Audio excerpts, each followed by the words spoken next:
매일 성경 묵상 나눔입니다. 오늘은 4월 19일 월요일입니다. 출애굽기 8장 16절에서 32절이 오늘의 본문입니다. 본문을 읽습니다. 여호와께서 모세에게 이르시되 아론에게 명령하기를 내 지팡이를 들어 땅에 티끌을 치라 하라. 그것이 애굽 온 땅에서 이가 되리라. 그들이 그대로 행할세 아론이 지팡이를 잡고 손을 들어 땅에 티끌을 치매 애굽 온 땅의 티끌이 다 이가 되어 사람과 가축에게 오르니 요술사들도 자기 요술로 그같이 행하여 이를 생기게 하려 하였으나 못하였고 이가 사람과 가축에게 생긴지라. 요술사가 바로에게 말하되 이는 하나님의 권능이니이다 하였으나 바로의 마음이 완악하게 되어 그들의 말을 듣지 아니하였으니 여호와의 말씀과 같더라. 여호와께서 모세에게 이르시되 아침에 일찍 일어나 바로 앞에 서라. 그가 물 있는 곳으로 나오리니 그에게 이르기를 여호와께서 이와 같이 말씀하시기를 내 백성을 보내라. 그러면 그들이 나를 섬길 것이니라.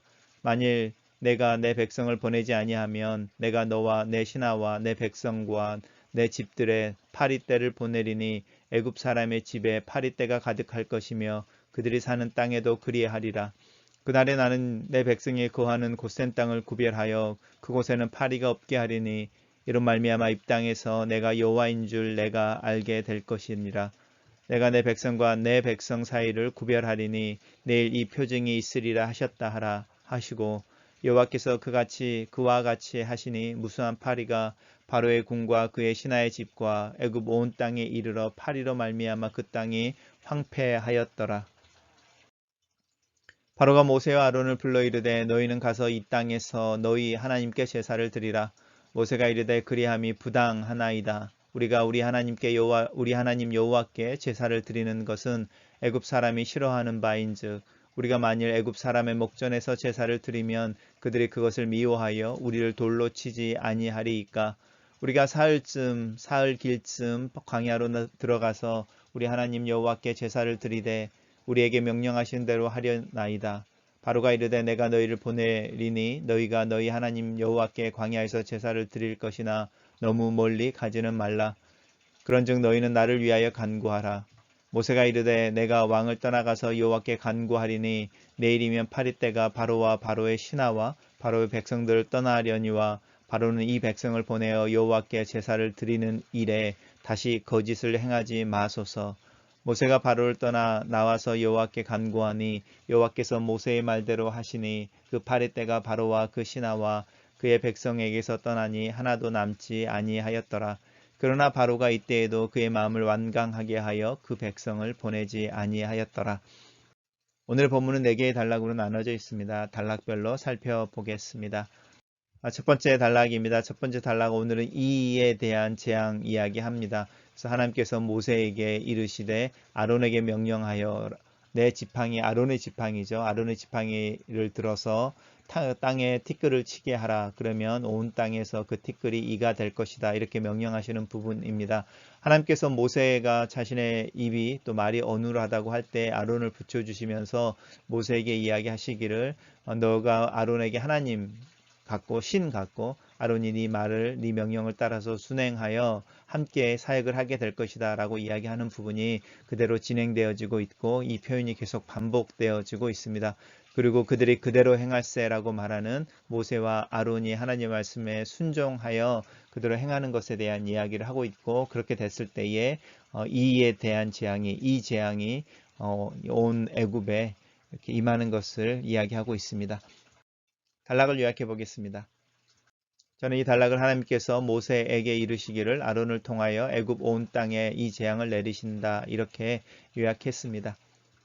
모세와 아론이 처음 그 바로 앞에 섰을 때에 아론의 지팡이를 던져서 뱀으로 변하게 하고 또 그렇게 해서 하나님을 보내신 걸 증명하기 위해서 이적을 행했을 때에 바로 이 요술사들도 동일하게 행했던 거 기억하시죠? 물론 그때 이제 아론의 지팡이가 변한 뱀이 이 요술사들의 지팡이가 변한 뱀들을 다 잡아먹었다. 그래서 하나님의 능력에 대한 이야기를 하고 있는데 오늘 이 이가 생기는 재앙이 일어났을 때도 이 바로의 요술사들이 자신들도 그 요술로 이가 생기게 할 수 있다라고 말하는 부분입니다. 하지만 하지 못하였고 그들이 그래도 이 요술사들이 뭐라고 그러죠? 이렇게 정직한 게 있어서 하나님의 권능이다 이렇게 표현하는 부분이 있습니다. 지금도 사실은 용하다고 하는 무당들이 오히려 하나님을 무수하거나 하나님을 믿는 사람들을 무수하는 것을 볼 수 있는데 그것과도 사실은 같은 마음이라고 할 수 있습니다. 그런데 바로는 오히려 마음이 완악하게 되어 그 요술사들의 말을 듣지 않았다. 그리고 그것이 하나님의 말씀과 같았다. 하나님께서 말씀하신 것이 바로의 마음을 완악하게 하여 이 온 애굽이 내가 하나님인 것을 또 이스라엘의 하나님이신 것을 알게 하겠다라고 말씀하셨는데 그 부분입니다. 단락을 요약해 보겠습니다. 저는 이 단락을 하지만 바로의 요술사들 또한 이것을 요술로 시도하나 실패하고 이 재앙이 하나님의 권능임을 시인한다. 이렇게 요약했습니다. 세 번째 단락입니다. 세 번째 단락은 다시 모세에게 이르되 아침에 일찍 일어나 바로 앞에 서라. 동일한 이야기를 계속 반복하고 있죠. 저는 이 하나님께서 모세를 계속 바로에게 보내셔서 동일한 메시지, 동일한 상황들 속에서 하나님의 일을 하게 하시는데 참 모세로서는 어쩌면 곤욕이었을 수도 있겠다. 왜냐하면 같은 일을 계속 반복하는데 상황은 하나도 해결되어지는 게 없으니까 우리의 일상처럼 다시 바로 앞에 서고 다시 바로 앞에 서고 그러는 모세를 봅니다. 하나님께서 왜 모세에게 이런 일들을 시키실까? 특별히 변하지 않는 것 같은 오히려 악화되는 것 같은 상황 속에서 질문을 가지게 됩니다. 어쨌든 이 모세가 바로 앞에 서서 동일하죠. 바로가 아침마다 아마 이 나일강에 나와서 목욕을 했거나 자기 몸을 씻었을 가능성이 많이 있습니다. 그래서 바로의 딸이 이렇게 나일강에 나왔을 때 사실 목욕하기 위해서 나왔던 것처럼 동일한 이야기를 합니다. 그럴 때에 다시 모세가 바로에게 이야기하기를 하나님께서 이같이 말씀하셨다. 내 백성을 보내라 라는 거죠. 그러면 그들이 나를 섬길 것이다. 라는 메시지를 다시 이야기하면서 이제 이번에 다시 네가 내 말을 듣지 아니하면 파리 때 이야기를 합니다. 우리가 잘 알고 있는 것처럼 이제 출애굽기를 우리가 묵상하면서 계속 하나님이 이제 바로와 애굽에 내리는 재앙에 대한 이야기를 듣는데 그 열 재앙이 한결같이 사실은 애굽 사람들이 왕으로 그 신으로 섬겼던 어떤 대상이 이스라엘의 하나님에 의해서 오히려 애굽의 재앙으로 오는 것으로 이야기하고 있다라고 말할 때 이 파리 또한 애굽 사람들이 섬겼던 신들 중에 하나인데 그 신들이 이제는 이 재앙거리가 되는 부분이죠. 그래서 애굽의 집집마다 그러면서 이제 하나님께서 재미있는 이야기를 하시는데 내 백성이 거하는 고센 땅은 구별하여 그곳에는 파리가 없다라고 말하면서 이 파리의 재앙은 내 백성과 너의 백성 사이를 구별하는 것이다 라고 말합니다. 그래서 하나님께서 이스라엘의 하나님으로서 이스라엘 백성들을 데리고 애굽을 나가고 그 광야에서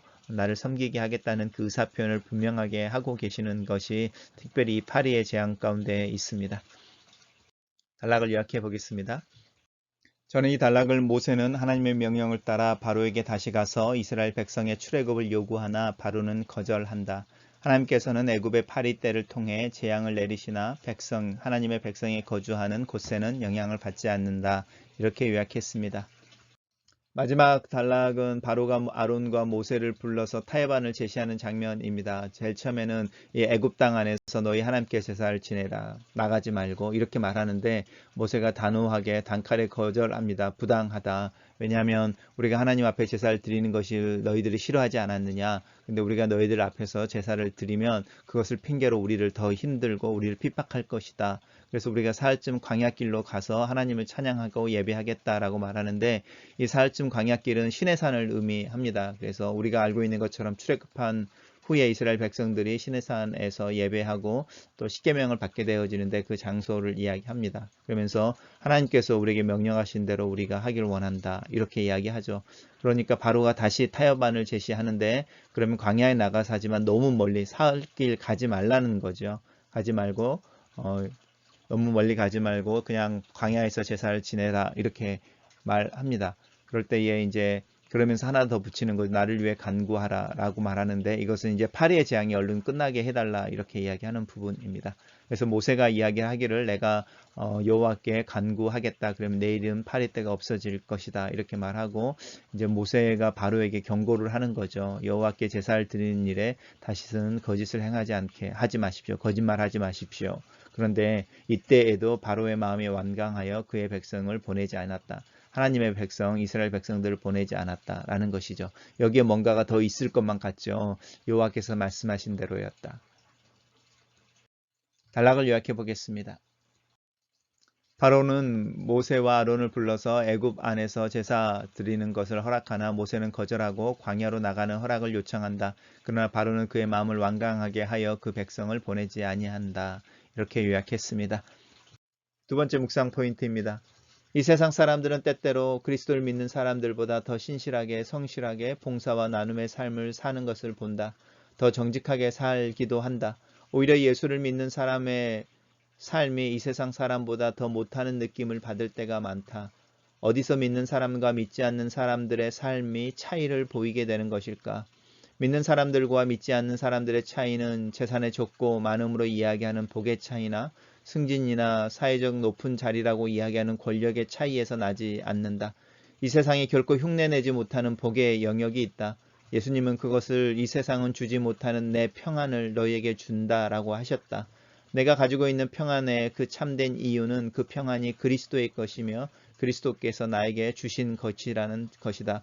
이것이 바로 진정한 하나님의 능력이다. 나는 이 하나님의 능력을 가지고 있는지, 이 능력의 근원이 되시는 하나님이 나와 함께 한다는 것이 궁극적인 차이, 믿는 자와 믿지 않는 자의 차이를 만들어낸다. 문제는 이 차이 나는 삶을 순종으로 살아내고 있느냐 하는 것이다. 나는 그리스도의 평안을 받은 자이다. 하나님을 아버지라 부르는 자이다. 하나님의 선물을 받은 자이다. 나는 이 본질의 차이를 내 몸으로 살아내기 위해 얼마나 노력하고 있는지, 이 믿음의 차이를 경험하고 이 차이를 보여주는 하루의 삶을 살기를 원한다. 그래서 다른 사람들보다 조금 더 노력하고 조금 더 애달파하고 조금 더 씨름하고 조금 더 몸부림쳐 본다. 믿음을 살아내기 위하여. 다시 모세는 바로 앞에 선다. 계속 바로 앞에 서서 동일한 메시지를 전달한다. 바로는 여전히 완악하다. 상황이 변화하질 않는다. 꽉 막힌 듯한 이 상황에서 모세는 다시라는 말을 듣는다. 다른 말로 하면 하던 일을 계속 하라는 말이다. 나는 하나님께서 내게 부탁하시고 명령한 일을 계속하고 있는가? 그리고 그 일을 지속하고 있는가? 상황과 열매와 상관없이 그 일을 계속하고 있는가? 이유는 단순하다. 하나님께서 하라고 하신 일이어서 그 일을 지속해야 한다. 다만 나는 이 하나님이 시키신 일에 대해서 분명하게 알고 있는지, 나는 아직도 이 출발선에 문제와 씨름하고 있는 것은 아닌지, 이제는 뛸 것인가 라는 문제로 씨름하지 않기를 원한다. 뛰고 있는 나를 보기를 원한다. 나에게 주신 말씀을 내 손과 발로 살아내는 삶을 위해 기도한다. 가서 제자를 삼는 삶을 살아야 한다. 그리고 이 삶을 위해 수고해야 한다. 하나님의 백성이 살던 고센 땅에는 파리의 재앙이 임하지 않는 것을 어떻게 이해해야 할까? 단순히 하나님의 백성들만 피해를 입지 않았다고 해석해야 할까? 오늘날 내가 그리스도를 믿기 때문에 나만을 비껴나가는 재앙이 있다면 나는 이것을 어떻게 설명하고 간증할 수 있을까? 하나님은 바로를 향해 내 백성과 너의 백성 사이의 구별에 대한 이야기를 하고 있다. 오늘날 하나님은 이 구분을 어떤 모습으로 보여주시는 것일까? 마지막 묵상 포인트입니다. 애굽에서 하나님을 섬기라는 바로의 제안을 모세는 이런 지하에 거절한다. 오히려 이스라엘 백성들을 향한 애굽 사람들의 질시와 핍박의 원인이 될 것이라는 것이다. 예배하기 위해 대규모로 군집한 이스라엘 백성들을 애굽 사람들은 더 두려워하게 될 것이고 바로의 노역에 대한 요구는 여전히 현실로 있을 것이다. 신앙에서 타협할 수 없는 일이 있다. 하나님의 부르심을 따르는 길에 있어서 타협할 수 없는 라인이 있다. 하나님께서는 광야에서 이스라엘의 예배를 받으시길 원하셨다. 그것은 잠깐 애굽을 떠나 하나님을 예배하고 애굽으로 돌아오는 것이 아니었다. 광야에서 예배를 받기 원하셨던 것은 애굽에서 이스라엘 백성들을 데리고 나오셔서 약속의 땅으로 인도하기 위함이었다. 비유처럼 들리지만 이 애굽을 떠나 하나님을 예배하는 것이 지금도 신앙의 핵심이 된다. 떠남이라는 단어가 신앙의 핵심이며 시작이다. 나는 이 떠남이라는 단어를 포기하고 있진 않은지, 타협 없이 이 떠남을 이야기하고 있는지, 이 떠남이라는 단어를 신앙을 삶으로 살아내기 위해 나는 무엇을 하고 있는지, 나를 얽매이고 있는 것, 내 마음에 하나님보다 더 먼저 사모하는 것이 무엇인지 분명히 알고 있는지, 그리고 나는 그것을 떠날 수 있는지, 나는 이 아침에 예수님께 와서 그 앞에서 무릎을 꿇고 영생의 길을 묻던 청년이 된다. 예수님의 말씀을 듣고 돌아서는 내 모습은 이 청년의 모습인지 아니면 모세의 모습인지 나를 점검해 본다. 글로 쓰는 기도입니다. 하나님께서 하나님의 백성과 바로의 백성을 구별하시는 모습을 봅니다. 팬데믹, 코로나 바이러스로 인한 팬데믹의 상황에서 하나님은 어떻게 하나님의 백성을 구별하십니까? 믿음의 눈으로 하나님께서 내 백성을 위해 일하는 모습을 보기를 원합니다.